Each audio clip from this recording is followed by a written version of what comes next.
Hai, Assalamualaikum. Bertemu kembali dengan saya, Ustazah Ana, di pelajaran IPA. Bagaimana kabar kalian? Semoga kalian sehat dan baik-baik saja ya. Kalian siap untuk belajar hari ini? Pada subbab sebelumnya, kamu telah mempelajari tentang sel. Nah, sekarang kamu akan mempelajari organisasi kehidupan selanjutnya, yaitu jaringan pada makhluk hidup. Are you ready, guys?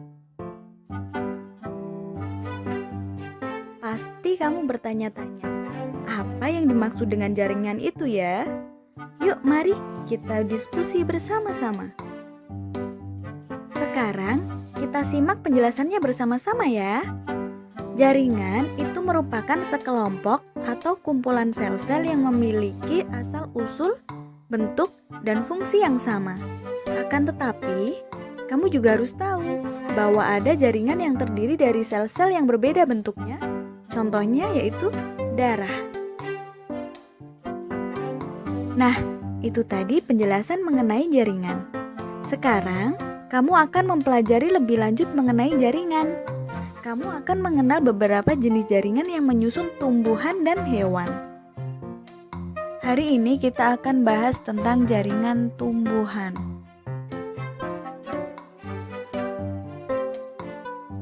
Apabila kalian melakukan pengamatan pada sayatan akar, batang, dan daun dengan menggunakan mikroskop, pasti kalian akan melihat berbagai sel yang beraneka ragam bentuknya, dan sel-sel tersebut akan membentuk suatu jaringan. Siapa di sini yang sudah tahu macam-macam jaringan yang terdapat pada tumbuhan? Ayo kita sebutkan satu persatu. Nah, di jaringan tumbuhan itu ada jaringan meristem, jaringan epidermis, jaringan parenkim, jaringan penyokong, dan jaringan pengangkut. Pasti kamu masih asing dengan macam-macam jaringan tersebut. Yuk mari kita bahas satu persatu. Jaringan meristem merupakan jaringan yang berdinding tipis dan selalu membelah.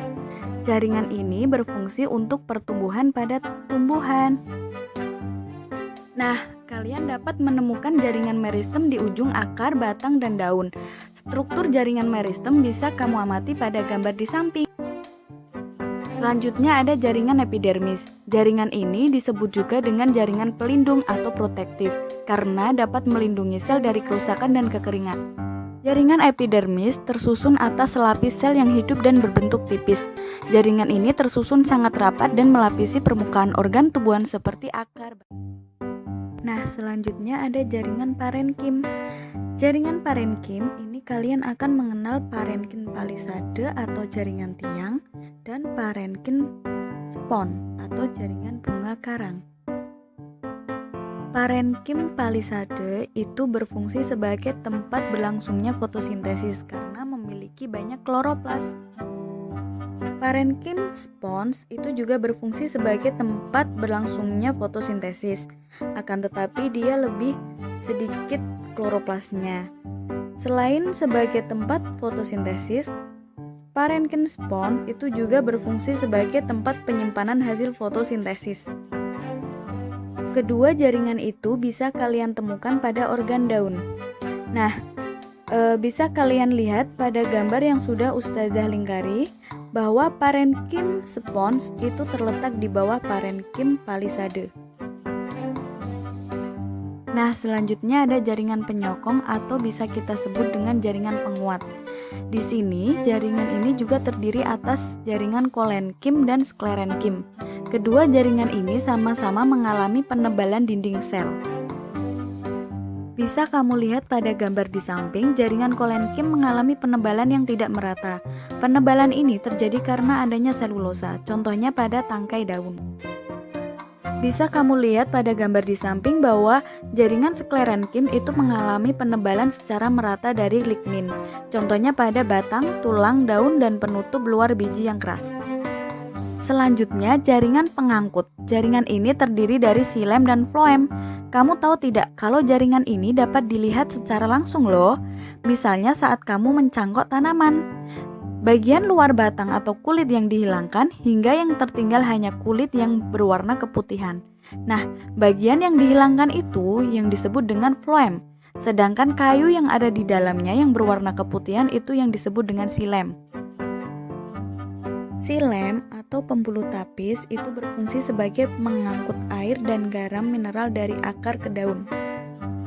Sedangkan floem atau pembuluh kayu berfungsi sebagai mengangkut hasil fotosintesis dari daun ke seluruh tubuh tumbuhan. Sudah siap untuk belajar hari ini? Hayo, semangat! Nah, itu tadi kamu telah mempelajari berbagai jenis jaringan yang menyusun tumbuhan. Di sini ada satu soal yang perlu kalian jawab. Untuk selanjutnya, kita akan mempelajari tentang jaringan hewan. Jangan lupa belajar ya. Cukup sekian video kali ini. Wassalamualaikum warahmatullahi wabarakatuh.